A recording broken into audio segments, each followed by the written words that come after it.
A mejor microbiota, mejor salud. Así es. ¿A qué nos referimos con esto? A los acompañantes que vienen con nosotros.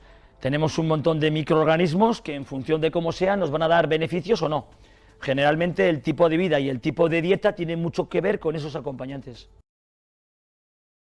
Hay gente que está adicionada a la comida industrial y entonces genera un tipo de microorganismos que le piden comer ese tipo de comida y entonces los comportamientos van a influir por ese tipo de microorganismos que digamos que no son los más saludables. Existe una relación muy clara entre lo que es la microbiota, el intestino, y lo que es el sistema nervioso central. Los estudios lo que nos están mostrando es que muchas de las sustancias y neurotransmisores que se usan en el cerebro son producidos en lo que es la microbiota, ¿vale? Y entonces es ese flujo de sustancias en función de diferentes poblaciones de microorganismos, etcétera, lo que va a hacer que nuestro cerebro funcione de una manera u otra. Y sí que es verdad que esa parte está muy relacionada con lo que es el control de la saciedad, del apetito, etcétera.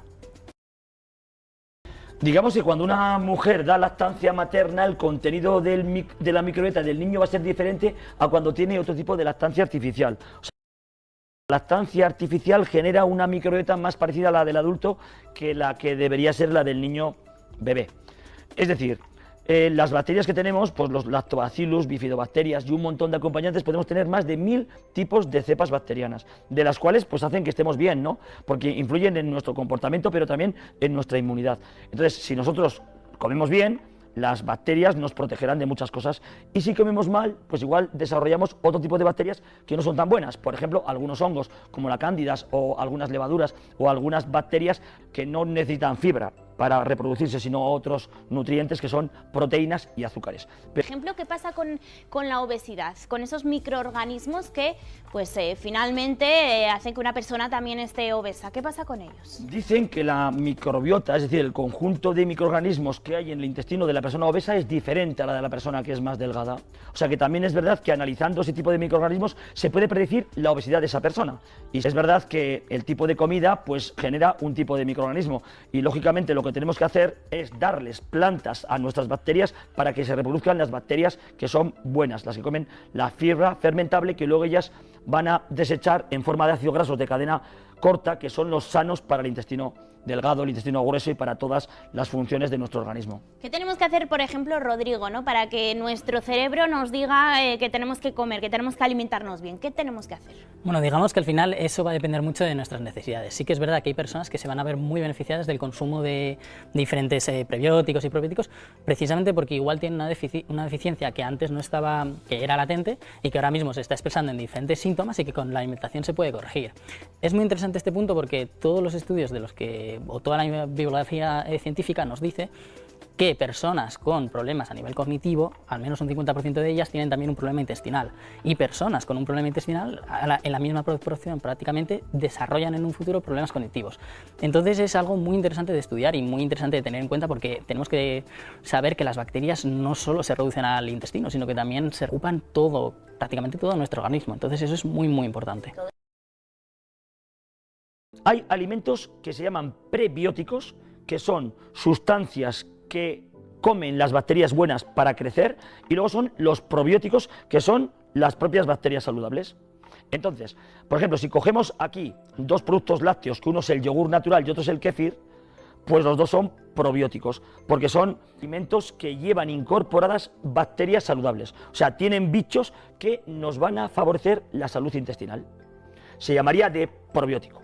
Por ejemplo, un prebiótico sería una sustancia, una fibra, que puede ser, por ejemplo, la inulina, los fructooligosacáridos, que son sustancias que cuando tú los tomas hacen que las bacterias buenas crezcan y se reproduzcan. O sea, no es una bacteria un prebiótico, sino que es un alimento para la bacteria. Pues entonces aquí nos encontramos fundamentalmente, nos podemos encontrar con probióticos aquí en los yogures y kéfir, en el miso, que esto es muy consumido en Oriente. Ahora vamos a ir a este producto que me llama la atención, pero realmente ¿todos los yogures tienen los mismos probióticos? Los yogures se llama yogur cuando tiene un número de microorganismos determinado, pero tal y lo que venden por ahí, como lo hacen que se conserve mucho más tiempo, entonces yo creo que no tienen los microorganismos que tendría un yogur casero o un yogur que sea más artesano. Es decir, los yogures artesanos sí que tienen un número de bacterias alto, pero los yogures industriales no. hay una diferencia. Y menos los azucarados también, Y ¿no? si los azucarados y con colorines y esas cosas, pues menos todavía. Que eso ya hemos hablado en otras ocasiones, que lo mejor es ese yogur auténtico natural. Siempre lo natural. Vamos a ir con ese producto que te he cortado antes, que me llama verdaderamente la atención, que es esto, este miso. El miso lo consume la mayor parte de la población oriental y es lo que llaman un alimento medicamento porque está hecho a base de soja fermentada durante muchos años y ese fermento produce un montón de enzimas digestivas y muchas bacterias y otros microorganismos que son saludables para el intestino. Digamos que cuando tú te haces una sopa de miso, muy conocido en los restaurantes tailandeses o en los restaurantes japoneses, lo que hacen es hacer una sopa, echarle un poquito de miso, revolverlo y eso nos aporta un montón de beneficios a nivel intestinal. Pero esto nosotros en casa, por ejemplo, ¿cómo podríamos consumirlo, Javier? Pues por ejemplo en una sopa, coger un cachico, una cucharadica por ejemplo y removerlo en la sopa. El sabor será un poquito salado porque está hecho con sal y soja, fundamentalmente fermentada y aporta muchísimos microorganismos beneficiosos para la salud. Y en vez de añadir quizás la sal, ¿no? Podemos igual añadir... La gente a veces lo que echa son becrenes y cosas de esas, igual mejor añadir esto que es muy saludable.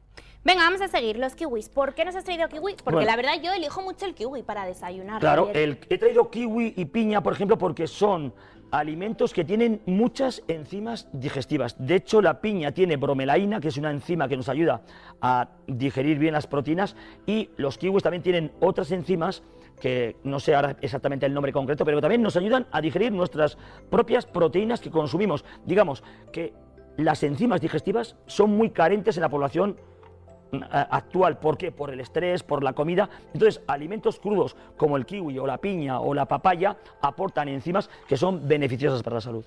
¿Y esto de aquí qué es? Es un probiótico. Hay gente que tiene carencias de bacterias, por ejemplo, una persona que ha tomado antibióticos, o una persona que ha tenido diarreas, o una persona que ha tenido problemas intestinales. Hay veces que hay que reforzar con bacterias. Entonces, coger un probiótico que sea de alta calidad, que se conservan en frigorífico, y luego pues tomártelo durante una temporada, hace que refuerces ese intestino con bacterias buenas y que luego tu inmunidad sea mucho mejor. ¿Y esto que me has traído aquí? Kombucha. Que además kombucha casera, me has dicho. Hay un amigo mío, Luis Vera, que es un genio, que él hace este tipo de cosas. Entonces, esto se hace con un té negro y ese té negro tiene una base, o sea, le echa como una especie de microorganismo que está hecho a base de levaduras, bacterias y algún hongo, y eso provoca, con azúcar que tienes que añadir, pues que el hongo vaya comiendo el azúcar y provocando una fermentación que nos da una serie de bacterias que son también muy saludables. Es de sabor rico, lo puedes probar. ¿Lo puedo probar? Sí, le he pedido esta mañana para ti. Porque o sea que, me llama la curiosidad, bueno, la verdad. yo para mí que te va a gustar. La base es con té negro, también se puede hacer con té verde. Y realmente el sabor es rico y agradable. La verdad que sí, además es refrescante, ¿no? Es refrescante y él le echa muy poca cantidad de azúcar, pero como el bicho se alimenta del azúcar o ese tipo de microorganismos, al final la cantidad queda muy reducida. Y ya para finalizar, Javier, el chucrut, ¿por qué nos has traído esto? Las verduras fermentadas, lo que he dicho anteriormente, todos los fermentos tienen muchas enzimas digestivas y la población general carece de enzimas digestivas. Por lo tanto, el consumir verduras que las tengan, pues nos va a reforzar pues eso que carecemos, que para mí la carencia enzimática es como la carencia de un nutriente esencial, como el que tiene carencia de vitamina D, pues el que tiene carencia en enzimas digestivas no puede hacer buenas digestiones. A todo ello, digamos que si tú tienes menos estrés, mejor alimentación, haces ejercicio y masticas bien, tus problemas intestinales pues van curándose. Todo ayuda, desde luego que sí, como esta sección de nutrición. Gracias por haber venido una vez más, Rodrigo Angulo, Javier Angulo, ha sido un placer y muy interesante el tema de hoy, ¿eh? A mejor microbiota, mejor salud. Nos apuntamos todos los consejos. Gracias, de verdad. Muchas gracias a ti, Nuria.